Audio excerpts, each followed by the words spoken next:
Hello, everyone. It's another episode of The Imperfect Citizens with me, Simon Duffy, and my friend, Glyn Butcher. Hello, Simon. It's great to be here today and speak to the audience and speak to the lovely people that are listening today. And speaking about speaking, we thought we'd talk a little bit about language, about talking, about communicating and not communicating, because that's so fundamental aspect of being a citizen, isn't it, really? I mean, a citizen, in a way, participates. And actually, the fundamental way we participate is by using our voice or other ways of communicating.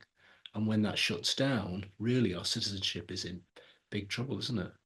And Glenn, I mean, you were telling me a bit earlier about some of your life experience of talking and not talking. And I don't know, can you tell people about what it was like for you growing up?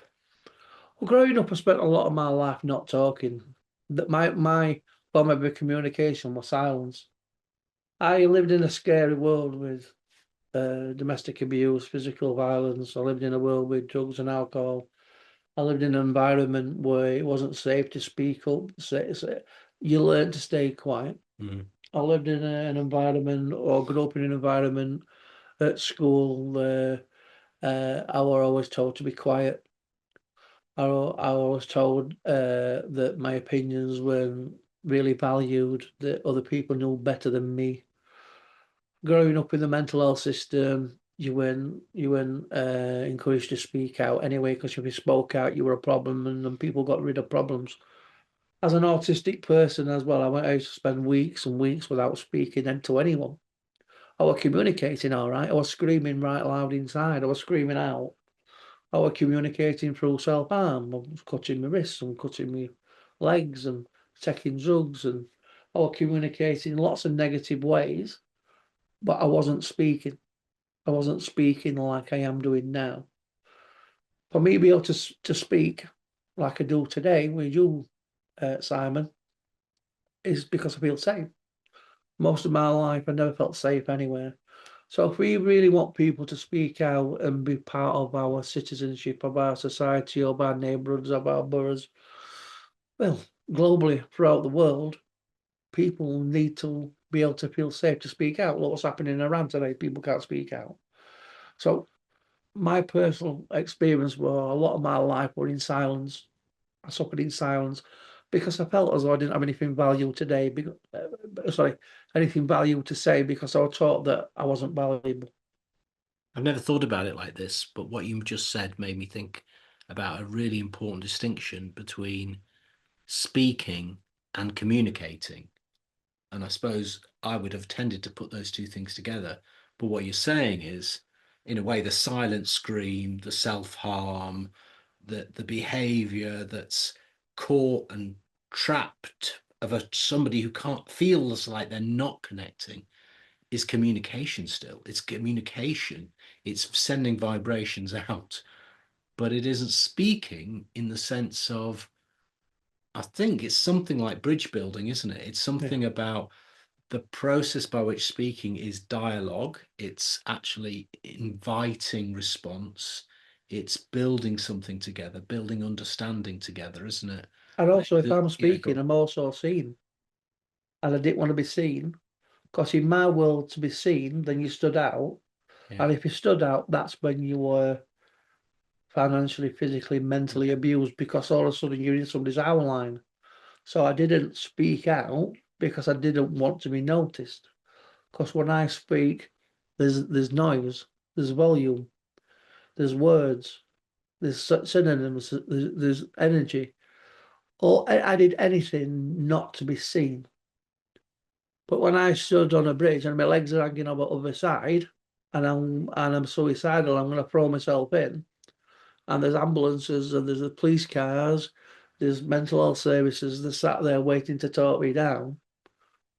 I was still screaming, yeah. but they weren't providing any solutions, because what they were going to do is lock me up to keep me safe. But actually, I was telling them I'm not safe. That's why I'm sat on the bridge. You're not listening to me. So they didn't understand my form of communication. Yeah. So can you remember the pivot, that what changed in your world or inside your head that enabled you to shift from this kind of silent screaming and closed communication where you can't find that trusted person, to the Glyn we know now, who's one of the best communicators I know. Learning to read and write, learning to read and write, to understand what words meant, to understanding feelings, to understanding emotions, to understanding what someone was saying to me. So a lot of time people spoke to me and because presumed that I could speak, and I sat there in front of them, and they give me leaflets to read, and I'm obviously you get very intelligent. You start just nodding your head and shaking your head and saying you understand everything saying, but I think the thing that really changed my life is when I learned to read and write, because then all of a sudden I were able to communicate in a way that I didn't feel stupid, or didn't feel that I was going to be stigmatized or discriminated against, or That must take it a lot, though, to get to the point where you can admit to yourself that this is a set of skills you need, and then to kind of humble yourself to learn them. Do you, what enabled you to get to that point? I think just before I get to that point, I think also to understand I come from a single parent family with mum with paranoid schizophrenia, who were always shut down anyway, always shut out. Every time she spoke out, I learned not to speak from my mum's experience. So there were generations, years of my mum being a person who was sectioned under a mental health services, who were powerless. And I think I'm saying this because I inherited that powerless. I became part of that powerlessness because it was my normal. Yeah. I didn't know any different. Being around people such as yourself, Simon, who are role models, because one of the things I was searching for in my silence was a role model to bring me out of where I were. I know it was wrong, but I didn't know why it was wrong, and I didn't know how to change it. But the more that I was around people who communicated, I might not have been involved in the communication, but I was curious about what they said and what they meant. And I was curious about how I changed my life through their actions. So my communication at the beginning was watching people act. So Christmas, what you want for Christmas? Oh, whatever's on, I mean, your dinner's on wall, whatever you go and pinch. Every part of my communication of life was around negativity. That's what I'm trying to say. Mm-hmm. Sorry, what were your questions? Sorry. Well, I suppose it's just like getting you on a journey where I mean, so recognizing that you need to learn to read and write was I think part of your journey, and it Yes. was just what took you to that point that you had the desire, because it's a huge burden to not have those skills taught to you early in life, isn't it? And to be Mm. hanging on to that problem and just trying to pass Because in society. I know this might sound a strange thing to say, but I kept getting locked up to go back to court because they give me court papers, and I used to miss my court date, and I didn't know, and Oh, dear. I didn't understand that I had to go back to court, and I weren't reading my court date, and I kept getting rearrested for not going to court, and I'm saying, "What you're on about? I can't read it." So that I learned to read because I kept getting back in trouble with police. And reason why I kept getting back in trouble with police is because it was safer to be locked up in cells and nobody were coming into my room at night Yeah. for the things that we've talked about. But then I was getting punished again because I couldn't go. I didn't go back to court because I couldn't read the bloody What letters. broke that cycle then? Oh, I was just fed up of getting locked up. I was fed up of being criminalised for all the things that were out of my control. I thought, I don't like being in these cells. It's freezing. It's cold. I have to go and commit a crime to be in a cell. So I think committing a crime is not a good thing anyway. I did so many things that were negative, but actually kept me alive. They were my safety net, Yeah, really. But yeah. that's what I've fed up going to court.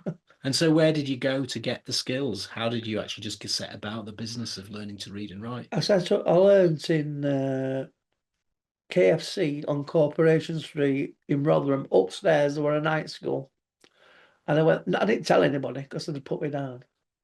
And I think to remember in my family is that working with PFG, working with myself, doing what I do every day is not the norm. My my family were just we were just career criminals every single day. There were no reading and writing. There weren't anybody going to school. It's whatever you could get. I mean, if it weren't nailed down, it won't go. It will go in. You know what I mean? It was yours once you'd got it. Nine possessions of the law, sort of thing. And if they come to hospital back, you gave them a good hiding. That was my life. You know what I mean? So, and I didn't want to be like that. I didn't know what I wanted to be, but I know I didn't want to be like that. So equipped with these skills, though, knowing how to read and write isn't the same as being an articulate communicator, which is what you are now. What took you down that path where you're somebody who's doing massive public speaking, speaking to professionals, speaking to all sorts of people at all sorts of different levels? Speaking to somebody as we came out of having had dinner today at the carvery, Yeah, you immediately you're chatting to somebody you don't know in the yeah. street. So you are like somebody like an ace communicator. So how did you become that person? Poetry. Poetry. I won Rotherham Poet of the Year. The first ever poem that I'd ever written.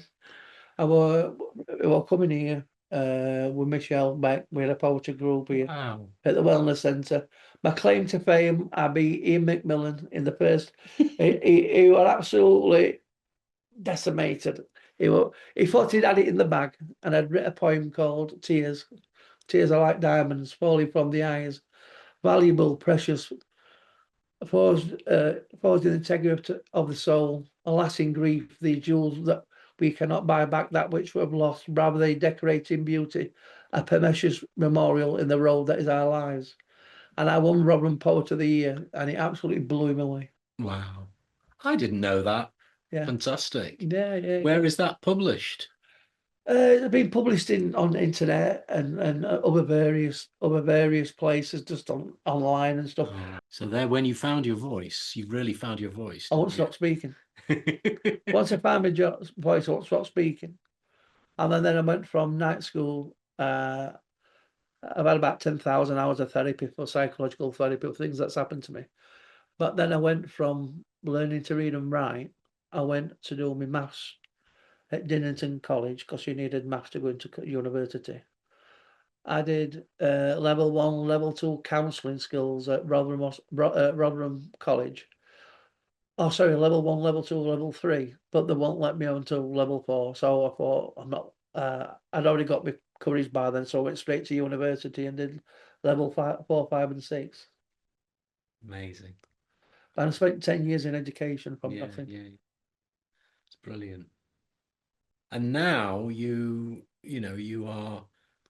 not the only voice of PFG, People Focus Group in Doncaster, but you are the main voice. You have powerfully amplified other people's perspectives, and you go on stand on any kind of platform. And well, we've worked together where I've taken you to all sorts of odd places, and other people have.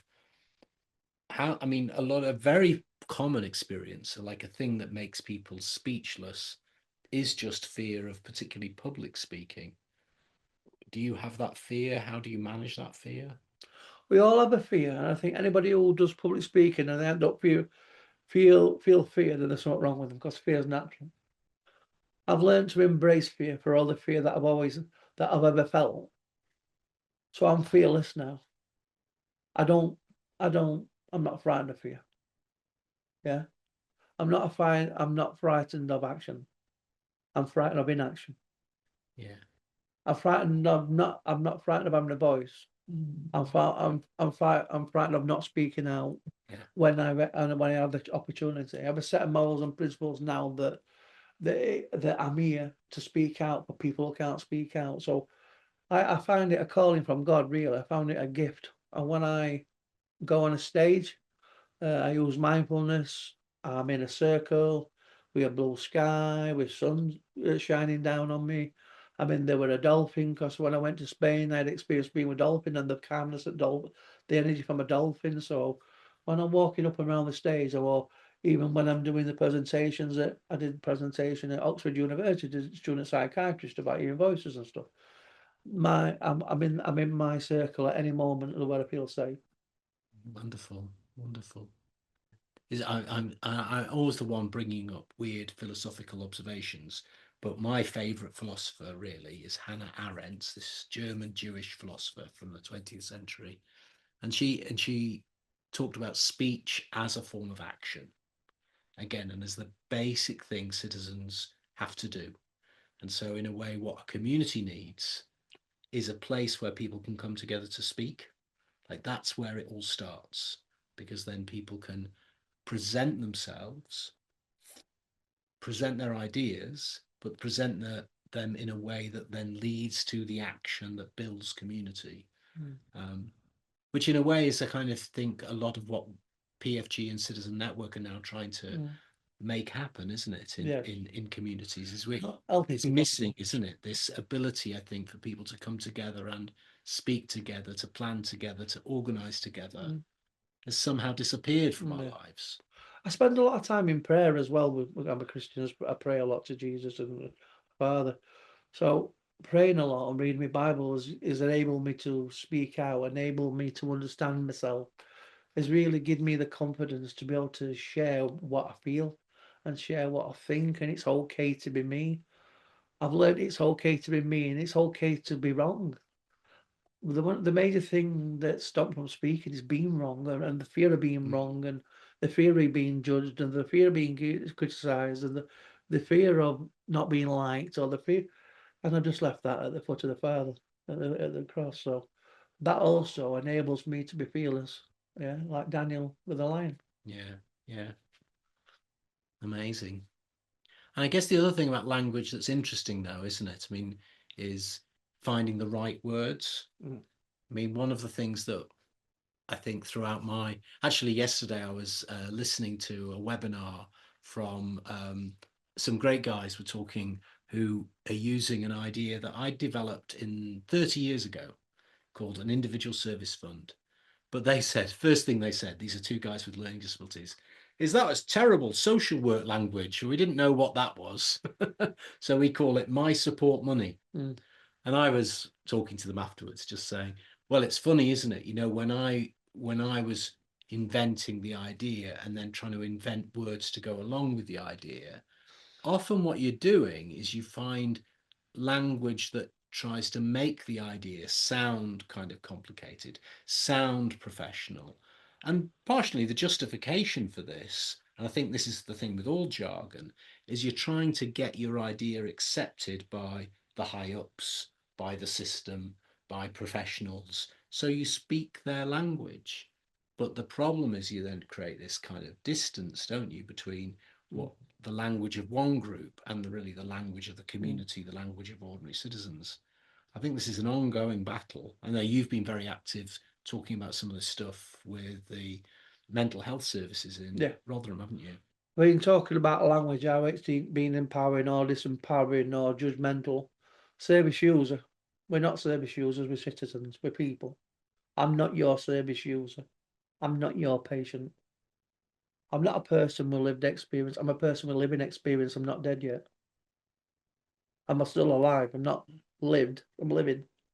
Yeah, so one of the things that we are not service users, patients, clients, or any other derogatory term people choose to use. I find these terms of describing citizens of Doncaster who use services offensive and disempowering.